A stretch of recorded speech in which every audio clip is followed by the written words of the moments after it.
Community with me, Melissa Sandfield.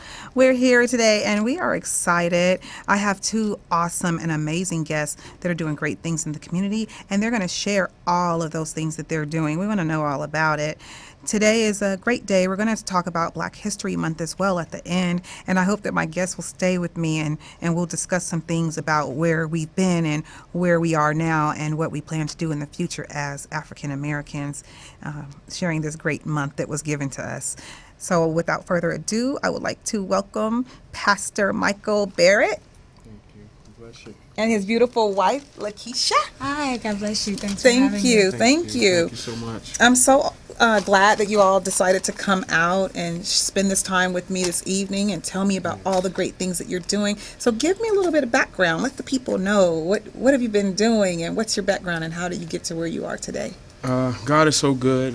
We're active in the community. I'm a pastor over at Gospel Truth Church on 84th and Normandy in South Central Los Angeles. That's where I met my wife at, and we've been happily married less than a year now. Oh, good. So we're newlyweds, and Yes. it's a blessing, and we're just a team. You know, God has placed us in the ministry together to do teamwork for His kingdom. Yes. And Miss Lakeisha? Well, like my husband said, it's a blessing to finally be with a man of God. Yes. I'm a mother of 2 biological children, and I have 4 bonus daughters by way of my husband, and a granddaughter that's 3 and a grandson. And just being a mother of daughters, I understand full what it is to be a single mother, and I'm blessed to have a husband that has embraced my children as his own. Further into our interview, you'll find out that my husband did time, and my oldest daughter's father is doing time. And that was kind of how we got together after hearing his sermon one Sunday. I said, listen, my daughter needs for you to talk to her and let her know that, you know, a man can make choices that are not so good and then be able to come out of it, find God, and look at you now. Right. And he agreed, and between mentoring her, and of course I'm not going to have someone mentor my daughter without me being around. Right. And a friendship even, evolved into, a love affair, and a love affair evolved into a marriage. And he told me from day one he wasn't looking for a girlfriend. Right. He was looking for a wife. Oh, yes. And that blew me away because I'm originally from Kansas City, Missouri. I was going to move to Dallas, and God said, what are you running from and what are you running to? Right. And after listening to that and continuing to allow him to befriend me, he was so humble and just really a man of God. And that's what I admire about him. He also gave me his book when I first met him, like the first week, and said, read this book and tell me so you can find out who I used to be and you can appreciate who I am. Oh, yes. And it's a blessing. Like he said, we mentor kids at Compton Charter School. So through it all, just every day, God is blessing us. And I'm just blessed to be his wife. Oh, good. Well, good. I don't have anybody else in the studio, so I have to do all the packing myself today. Okay. So we're here. I said, give me 4 words. Yes. And your wife, your beautiful wife, she was throwing out adjectives, but we said pastor, we said author, father, husband, mentor. Yes. And you said another word started with an H, humble. Very humble. Very important. Yes. So from your choices that you've made out of that rainbow, because I mean your past is your past, you can't change it, has come this book that will help others. So tell me about how you got here and how this book came about. What's in it? What do we want to know that's in here? How did it come about? It's my testimony. It's my journey through life. At a very young age, I grew up in Harlem, New York. And my father was a major drug dealer in Harlem, New York. And my mother was very young, and she made some unwise choices. She was a working woman. And when she saw the path that my father took, at a very young age, she made a wise decision to move from Harlem, New York, out here to California. And I remember I was 8 years old, and we moved to Inglewood, California. And my mom got away from my dad's lifestyle. And my father had went to prison. But what she didn't know, he had escaped from prison. And literally one day I remember riding down the street, Crenshaw Boulevard, and my dad pulling up in the car, and he's like, "Get in." And I'm looking like, that's my dad. But I didn't know at 8 years old he had escaped from prison. Wow. And I got in the car with him, and he took me back to New York and called my mom and said, "I'm taking my son back to New York." And at that time, at 8 years old, I was very young. But when I went back to New York, I saw my father's clubs. I saw the women. I saw the money, the material things. And a person would say, "Well, you were only 8 years old." But it was a seed that was planted. And my father was recaptured several months later. My mom came and got me. And here I am back in California growing up. And that never left, that seed. And all while growing up, my mother would allow me to go back to visit my uncles and my aunts and my grandmother, the other side of my family. And my uncle had took on the lifestyle of my father. Right. He would take me to visit my father. And my father was the type of person, and not to point the finger at anybody and blame anyone, I'm responsible for my own choices, but he was the type of father that would say, you know, if you have this much of this, you know, do this. He wouldn't say, "Son, don't follow in my footsteps, go to college or listen to your mom." He encouraged the lifestyle. He encouraged what he passed down, even from prison. And one thing led to another, and I found myself less listening to the voice of my mom and began to idolize my father and my uncles and their lifestyle. Right.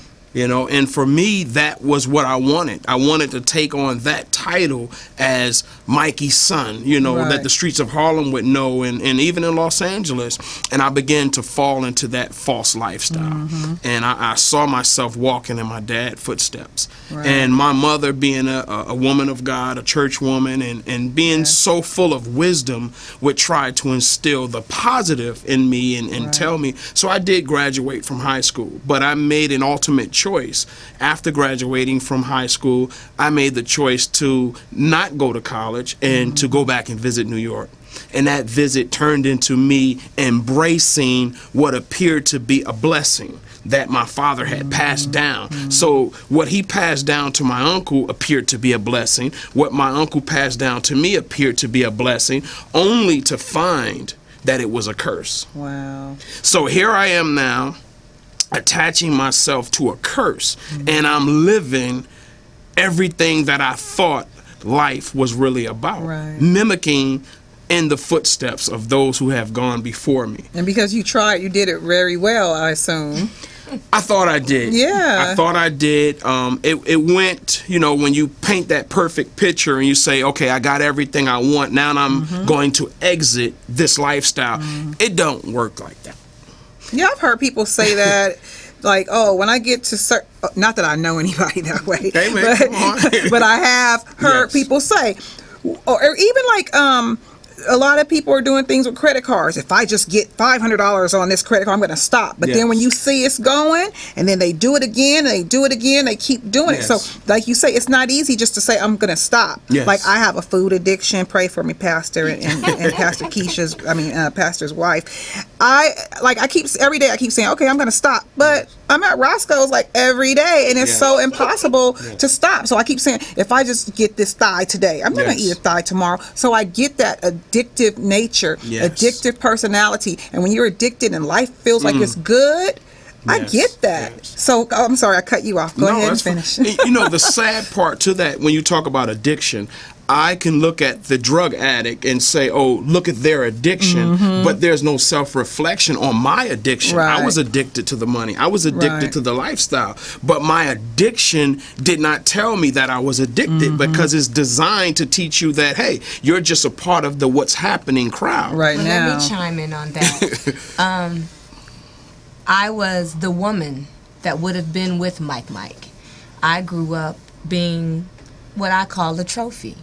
I was always dating high-profile men, and I was, what I find out now, I was addicted to a certain lifestyle. And that's one of the things that drew me to my husband, because I was like, hey, I would have been dating you back then. I'm the chick who you used to be. So, you know, his old Mike and my old shorty would have been, so I can identify with him, because as a woman, from a woman's perspective, you know, I didn't go out to look for men with money, but when you are living a certain lifestyle and you are running with a certain type of crowd, the men with the money, they'll do whatever they can to get that next high profile man so they can say, I got this woman. Right. And when you don't feel like you need to work and everything is paid for and you're living a lavish life and you're riding in the fine cars and you're eating and shopping and you don't know nothing about that, here I am now at 31 and I got to get a job and I got to be a part of society and I can't even get an IKEA and I used to be riding in the finest of cars, but they never knew my social security number. And I'm like, huh?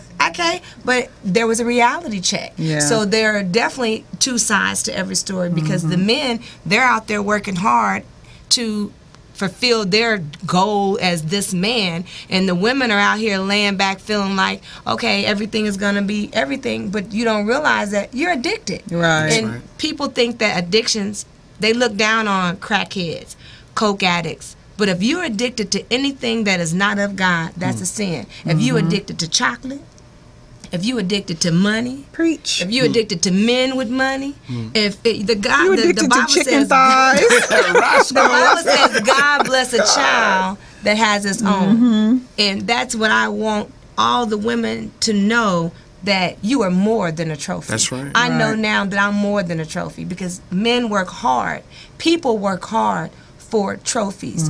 You know, you work hard to get that NBA ring, but how often do you see those basketball players wearing that ring? Right.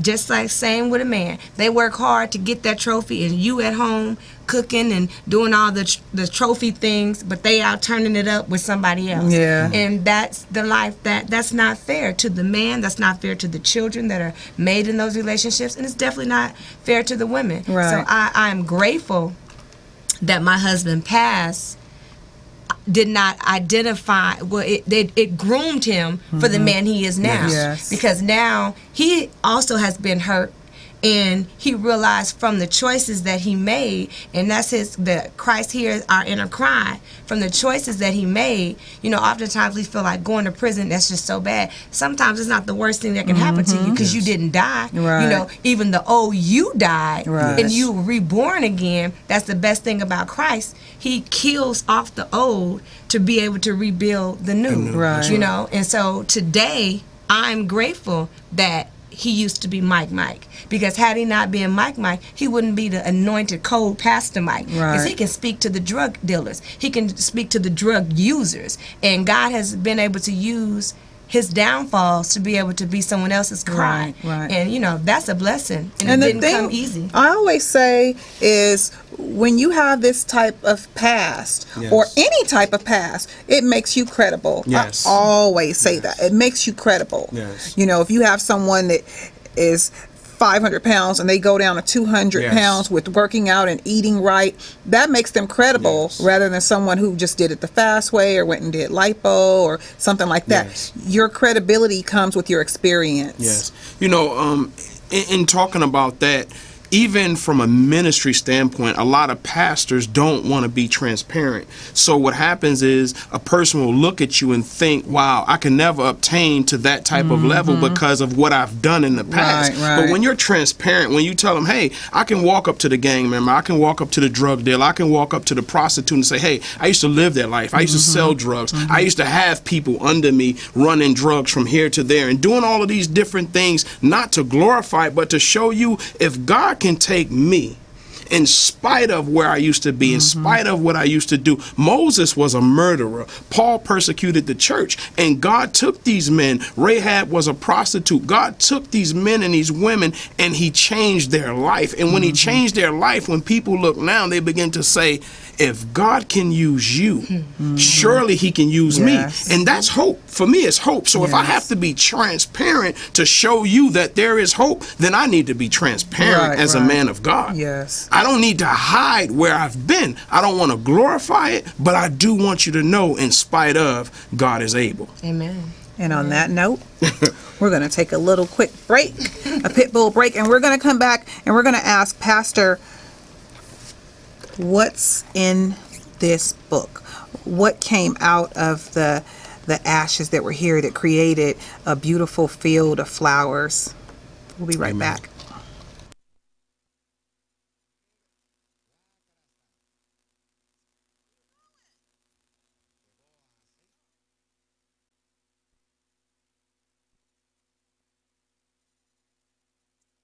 Are you a diabetic? Need some energy? Need to quench your thirst? Try Pitbull Sugar-Free Energy Drink, the only energy drink named suitable for diabetics by the American Diabetic Association. And it's now available with no calories, no carbs, no sugar, and no fat, and a smooth, natural blend of energy, vitamins, and minerals. Need to quench your thirst? Try Pitbull Sugar-Free Energy Drink, the only energy drink named suitable for diabetics by the American Diabetic Association. And it's now available with no calories, no carbs, no sugar, and no fat, and a smooth, natural blend of energy, vitamins, and minerals. Pitbull Sugar-Free Energy Drink is the healthiest, best-tasting energy drink around. For more information and online ordering with free shipping, please visit hiphopbev.com. Remember, Pitbull Sugar-Free Energy Drink, suitable for diabetics, great for everyone. So we are back, and we are getting all that we need to get out of Pastor Mike and his beautiful wife, Lakeisha. We want to know, after the fast-paced lifestyle, what happened? Okay.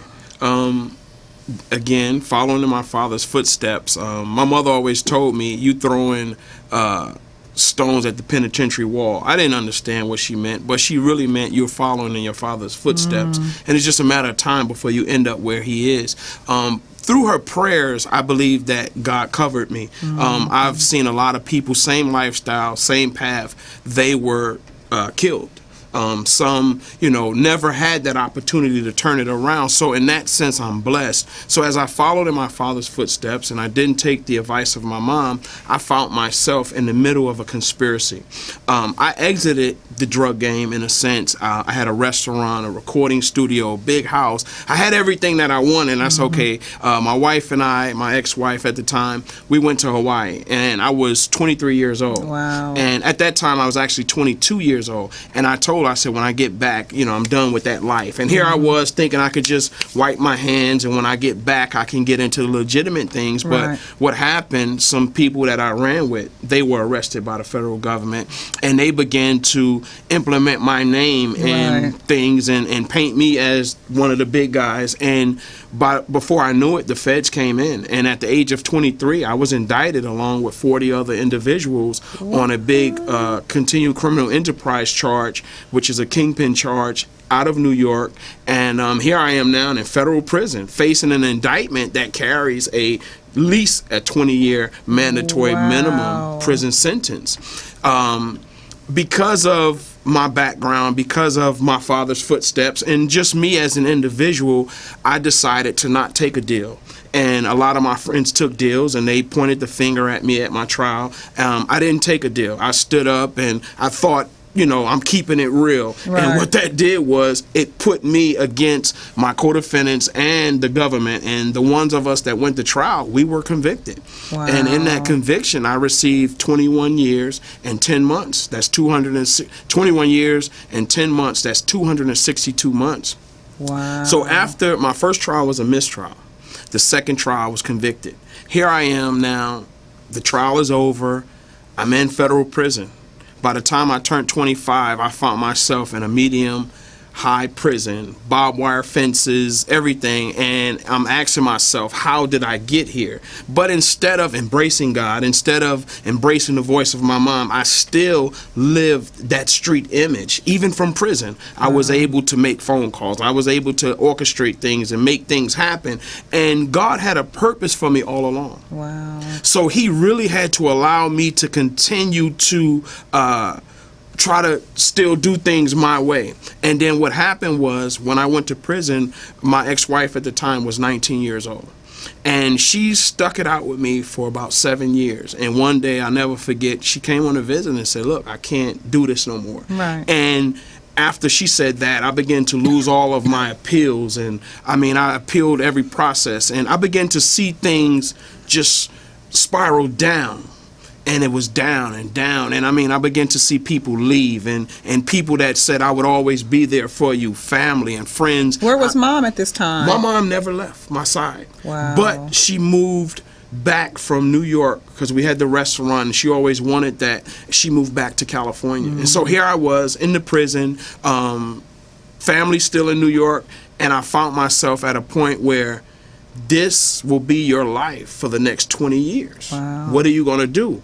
And at times, as painful it was like I was hearing a voice that's telling me, what are you going to do? Are you going to leave the same way you came in? And I knew that my life was headed in the wrong direction. But I was so resilient in fighting to obtain what I felt that I can obtain, and God had to strip me little by little. And that's why I found myself, so in my 9th year in prison, I found myself just tired and surrendering my life to God.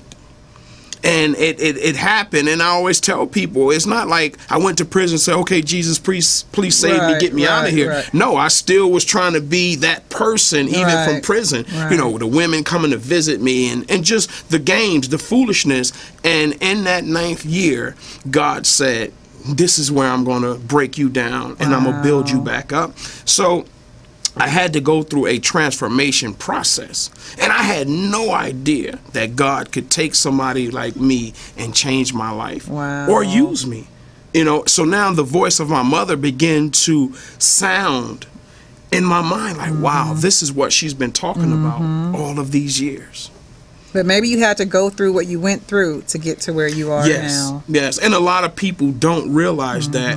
I granted, I do regret the choices that I made. Right. But I also look back now and I say, had I not made those choices, had I not taken that path, as my wife said, I wouldn't be who I am today. Exactly. I have a testimony. I can tell you where I've been and what I've done, but I can also tell you where I'm going. Right. You know, and that's nothing but the grace of God. Because when I made that choice to follow my father's footsteps, I know where it landed me. However, God gave me an opportunity. And he said, this day choose life or death. And on that 9th year, I began to choose life because God began to tell me that you have another chance. Amen. There are so many men that I know that will never walk out of prison because they have a life sentence. There's some that I know that were killed in the same lifestyle that I live. So it was nothing but the grace of God. And the grace of God allowed me That's all right. That's all right. a second chance. And because of that second chance, I can sit here with you today and tell you how good God is. So my tears are tears of joy. Yeah. But they're also tears of sorrow because I know there are still young men and women making the wrong choice. They're making the wrong choice. And it's going to take men and women that have gone through so much to show them a difference. And that's why God is using me and using my wife in that sense, because I have a story to tell that the youth won't have to make those same mistakes. Right. You know, so while in prison, I began to get into my word. I began to take on a new mindset. I began to go to church. And all of a sudden, I noticed it was as if I would open up the Bible and things would be revealed to me like this. And people would tell me, say, man, you're going to be a preacher. And I could not. Couldn't wrap your mind around Like, it. what? Right. Do you know who I used to be? Right, You know, a preacher. And it's like, I'm telling you, man, I mean, literally staff, counselors in the prison would tell me, remember this day, God is going to use you. And I could not phantom that because all I saw was who I used to be. You couldn't see forward for looking back. No, no, and that's the problem a lot. We so used to looking back that we can't obtain what God has for us in the future. But the Spirit of God just allowed me to shake it off, and God began to show me, look what I have for you. Right. I know. We think we're look unworthy. what I have for you. Right. A lot of times we think we're unworthy because the Bible is difficult to read and understand at times until you really just sit there and read it. I was in church all my life, but it's just now that I'm starting to find that the Bible is full of love affairs. It's full of, anything that you need, you can go to the Bible and find. He asked me about Tamar, and I'm like, who, Braxton? He said, no, Tamar in Genesis. I was like, it's a Tamar in Genesis. Holybible.com. It's a book. Let me pull it down.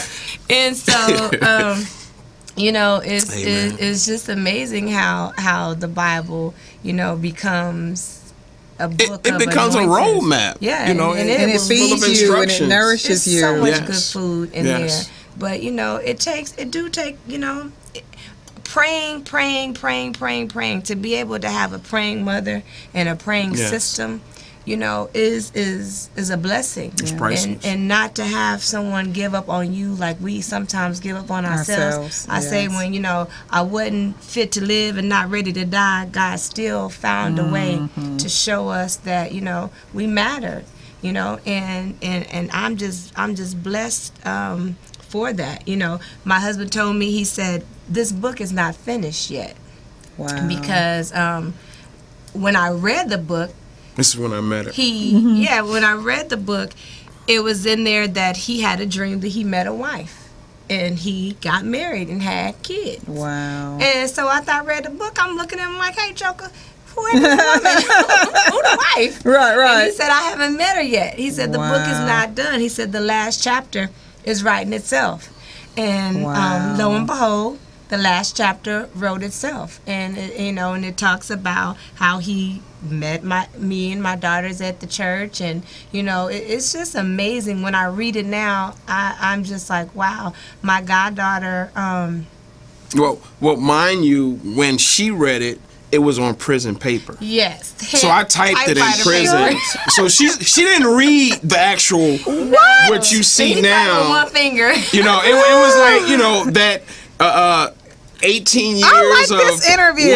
one I don't finger know where it's typing. going. Oh, it's more to come. That one finger typing, and when I met her, it was 8 chapters, and I said, "This is what I wrote in prison." And you know, she's turning the pages, and it's the long paper, and you know, and I said, "One day, That's amazing. it's going to be turned into a book." That's wait, no. amazing. I was reading. I was reading a very significant book that is now a movie that everybody. He was like, "What's this book?" I was like, well, "This is the book." He like, "I got something."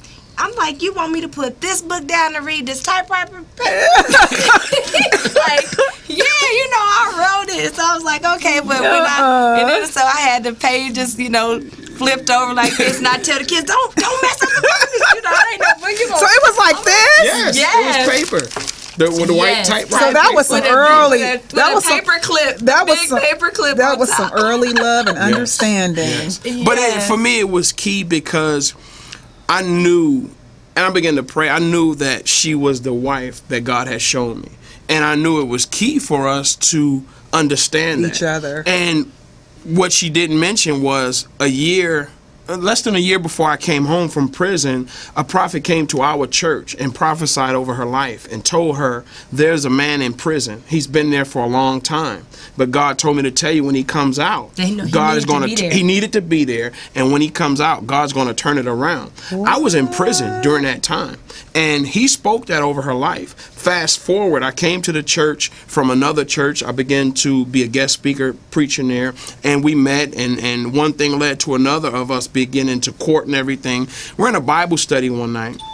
And one of the music ministry, he mentions that No, I said, do you guys remember when the that- prophet came. I said, I've been telling Pastor Mike that a prophet came to the church and prophesied over my life and said that there's a man in prison, blah, blah, blah. And they was like, you right. Oh, my God, that was Pastor Mike that they were talking about. And I was like, yeah, I believe it was Pastor Mike. And so the minister of music said, I have that on tape. I said, what? Shut up. He said, I just got record- chills over my Yes. body. He said, I record all of the sermons every Sunday. Yes. He said, and I have that on tape. So he gave it to my husband. Little did I know he gave it to my husband. So my husband was listening to it over I and played over it and over over. and over, and Wow.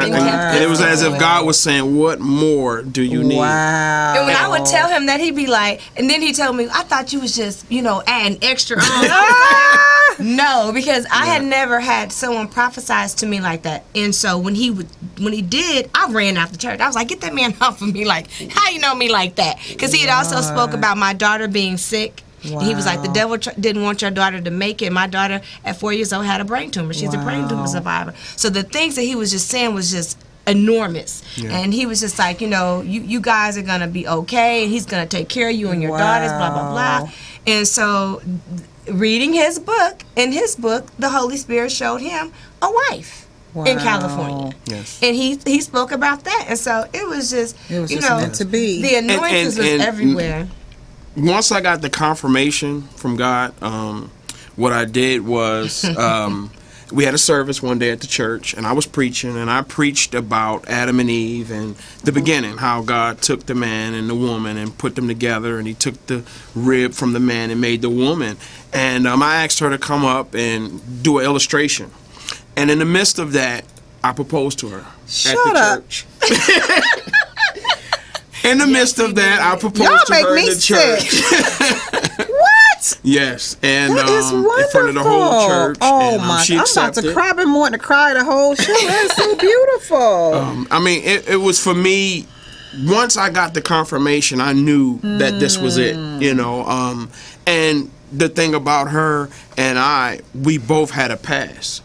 And God knew strategically He had to bring us together that we would be able to, one, understand each other, and two, be able to go where He's taking us. Right. And understand it and accept it and yes, receive it. Yes. Yeah. So we became best of friends, and she accepted, and 6 months later we got married, and here we are, and God has just been using us. We're humbled by the opportunities, and that book on paper turned into this book right here. But then on top of that, we're gonna have to take a break. This time is going by so fast. OMG.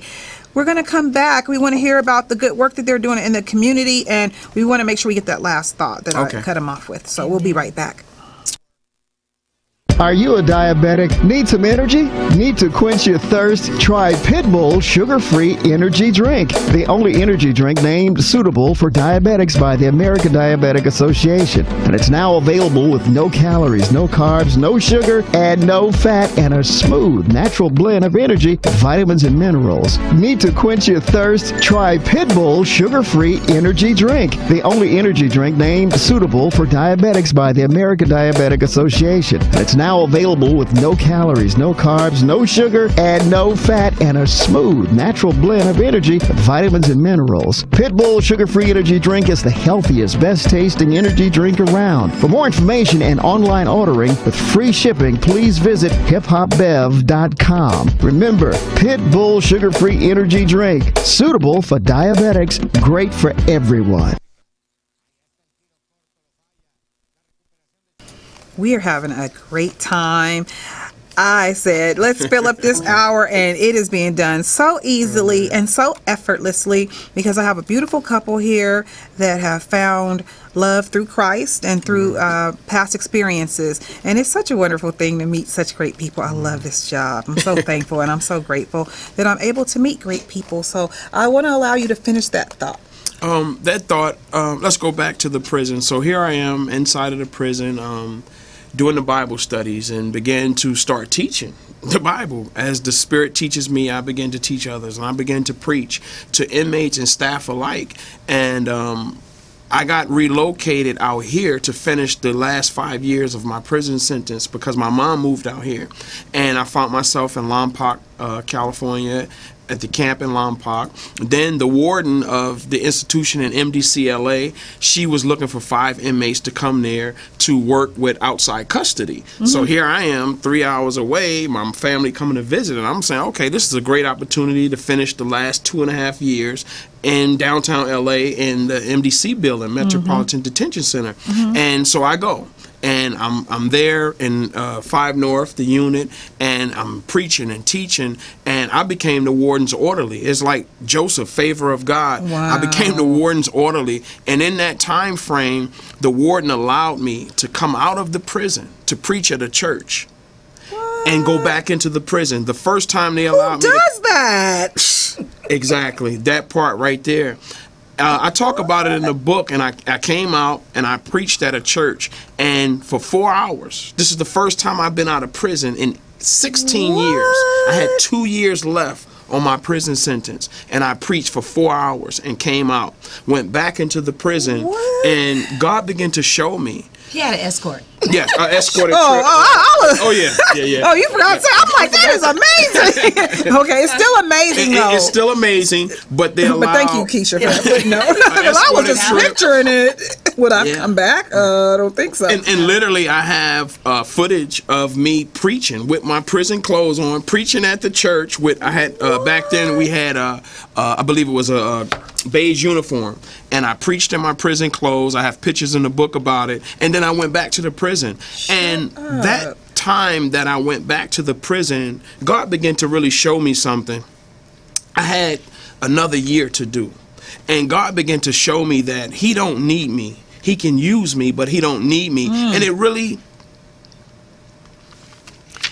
humbled me, because I realized that I didn't have the opportunity to get in a car, to leave, go with my family, anything like that. I went back to the prison. And back in the prison, this is actually the day where I came out of the prison with the beige on and preached and went back into the prison. And those are my beautiful daughters. Is that there? I'm trying to see how to do that. Oh, yeah.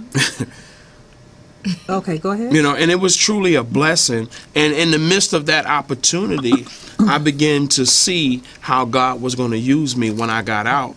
And so when I got out of prison, it was initially difficult, because I had been gone for 18 plus years. So I had to get caught up on technology and everything like that. And then I also had a part of me that was lacking, because I hadn't been in the lives of my children.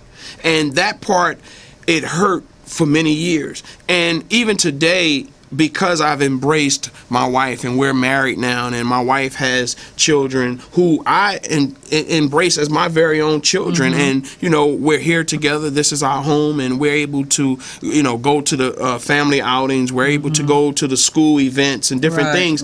But I didn't get that with my daughters, you know, and they're older now, they're in college, and I look at it in a sense, and I can understand from their perspective, but Daddy, you didn't give me that. And I can't rewind it and do that for them. So there's a sense of whether it's jealousy or whatever it may be, and I know that God is able to work it out, you know.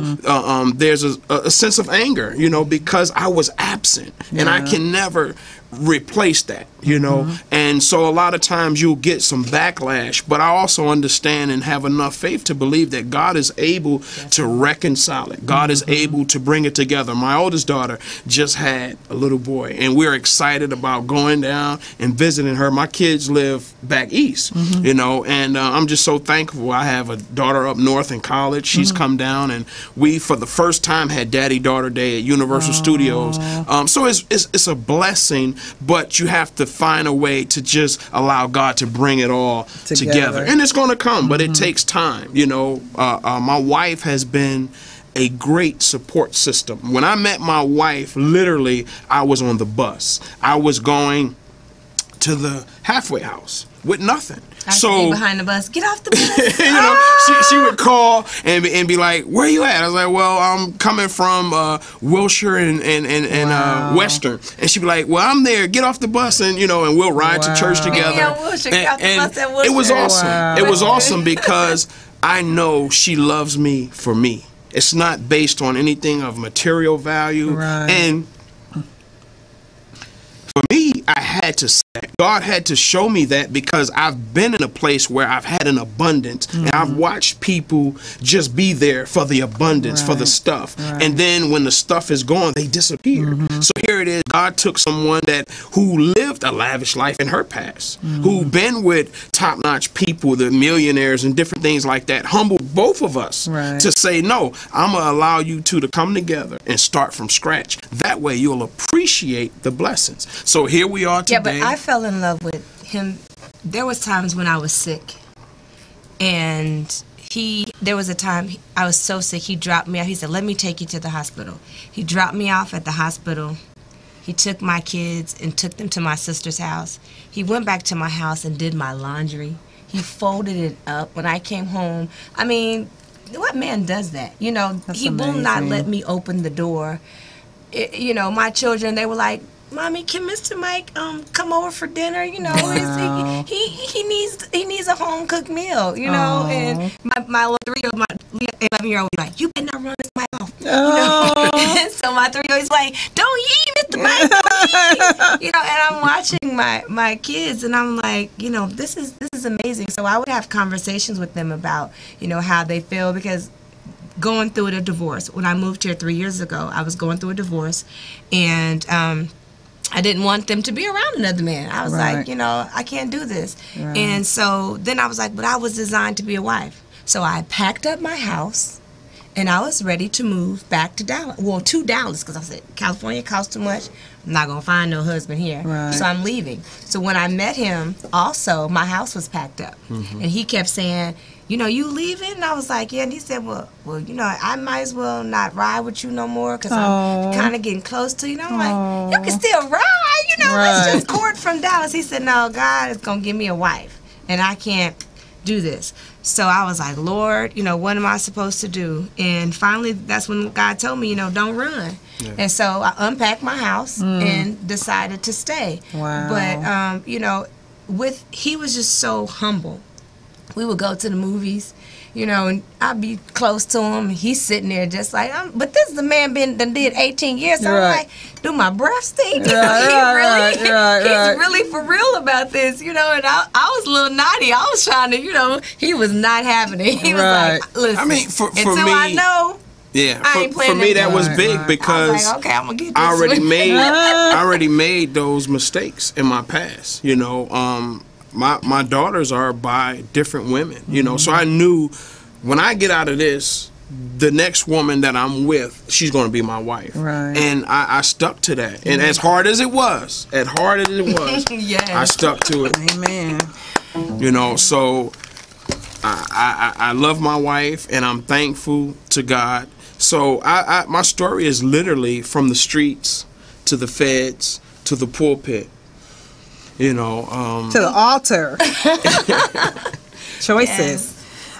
Your story is inspirational, and it's also a love story. I like your story. And I'm grateful to the fact that I really didn't know you. A lot of times Rock will tell you that people come in, I want to talk to them and you notice I didn't even have time to talk to you, really, and then it kind of would have probably spoiled it for me. So this was actually perfect for me. It was actually perfect. So I want to let you close out anything you have to say, and then we want to talk for the last 10 minutes about Black History Month. So anything you like to say or share, tell us where your church is, how we can reach you, tell us where God, they took up the whole hour. Y'all was so easy. You can always come back. You can always come back. You're always welcome. We would like to know where you do your work in the community. We want people to know how to reach you. And if we don't get to Black History Month, we'll do it in March for my birthday. Well, in regards to the book, it's being turned into a movie. My wife's goddaughter, Justice Singleton, who happens to be John Singleton's daughter, she actually rewrote my script. And the directors, Steve Race, who's the director of I'm in Love with a Church Girl, Sean Dinwiddie, who's the producer, Michael Race, who's the producer, we've actually teamed up to do my movie. And the movie is called Surrender. We're currently in production phase. You know, some things are being done in the background in regards to the movie. So we have that's coming out real soon. We're also, my wife and I team up at Lifeline Charter School. We speak to the youth in Compton. It's a charter school. She speaks to the young women. I speak to the young men. I preach on Sundays at Gospel Truth Church, 8401 South Normandy. That's Gospel Truth Church. The book can be ordered at kingdomtainment.com. The website is, again, kingdomtainment.com. That's KINGDOMTONTAINMENT, kingdomtainment.com. And today we filmed our first talk show called Talking with the Barretts. It's on a local television network called Lighthouse Praise Network, channel 54.2. Yes. And we're excited about that. I didn't know they were doing all this. That was just today, a few hours ago. That was the first day, and we shot over here to do this. Yeah, it's been a full day, and it's just a blessing because we sat around and we talked about these things, about having a talk show, about doing radio being interviews. on radio. And yes. today we killed two Wow. birds with one stone. Wow, so, you know, amazing. that's truly a blessing. We're available to speak at schools. We're available and we're open to speak at at churches. If anybody Right. would like to contact us, you can reach us at 424-200-3703. Okay. And again, Email address the is email address. All of Pastor my M. Barrett all of my at husband's sermons. gmail.com. All of my husband's sermons are on YouTube. Okay. So you can go on YouTube, Pastor Michael Barrett Jr., and you can see his sermons that he preached. Right. And yes, his email address is Pastor M. Barrett at gmail.com. And recently I was given the Father of the Year award last Thursday. through Fathers and Families Coalition Wow. .org.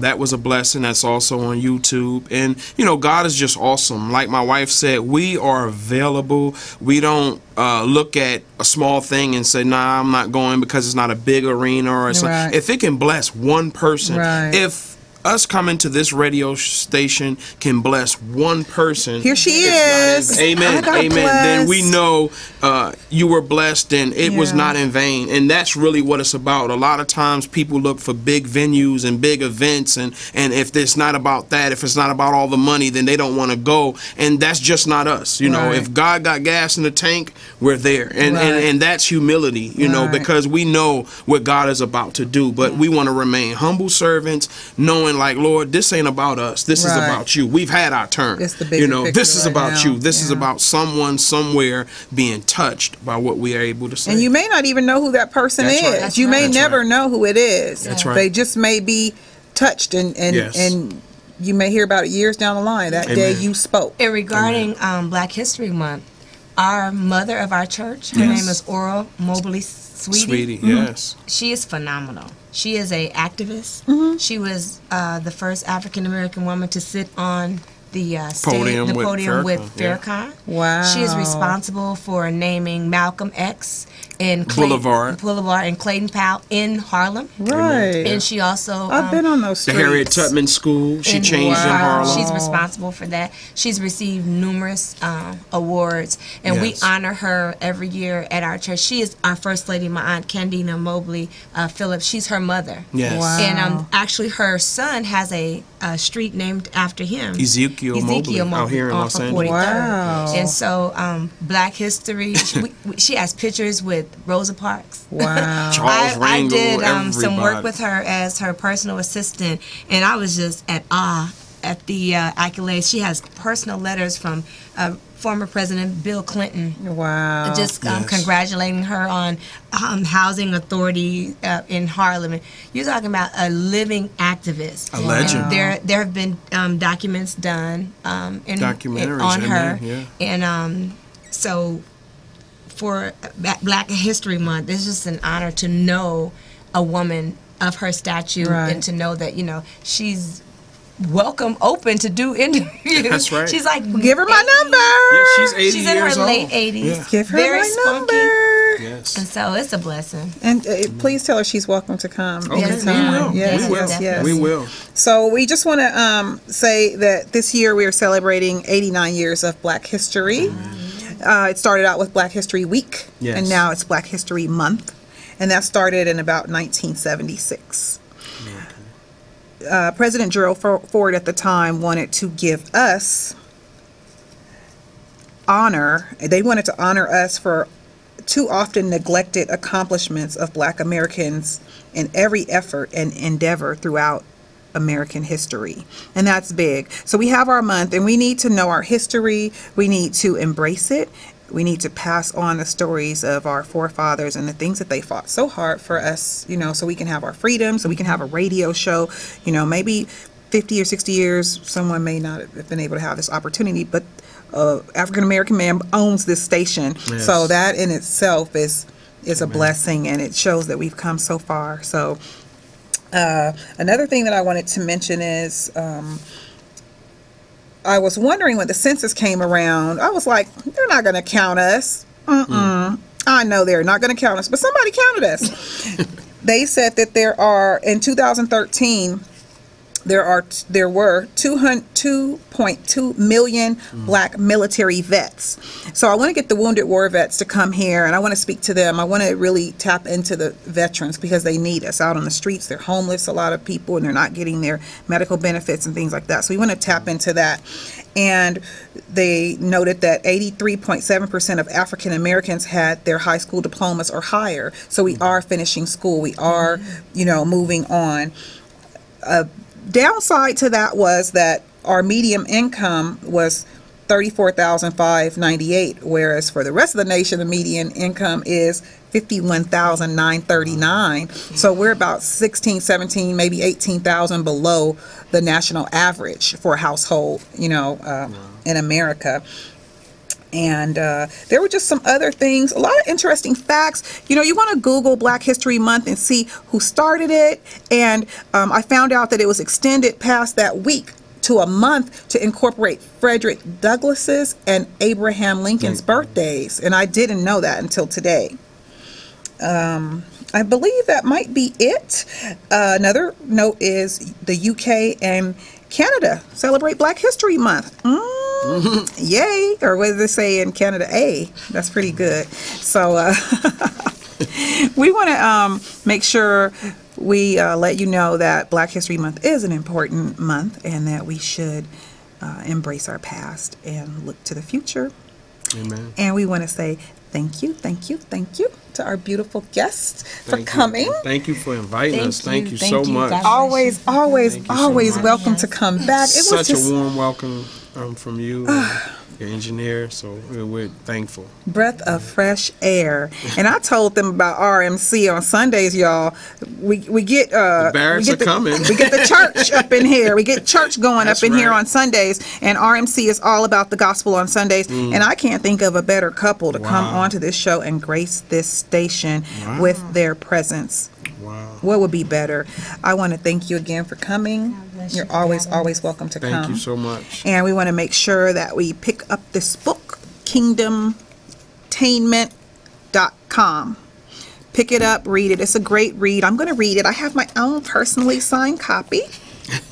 And I am going to take time to read. People sometimes give me books and I'm kind of busy, but I'm going to actually read this. I'm going to start tonight. I'm going to commit. And I don't make commitments and I don't keep. So I'm going to commit to reading this book. And then I'm going to let you know all about it and what I thought about it in a couple of weeks. I'll give myself a couple of weeks. And I keep saying, and I'm president of Toastmasters, dinner at 7. Shame on me. We're going to leave you with blessings and, and blessings from the pastor and his beautiful wife, Keisha. I feel happy and I'm thankful. And we'll see you next week in the community. Thank you.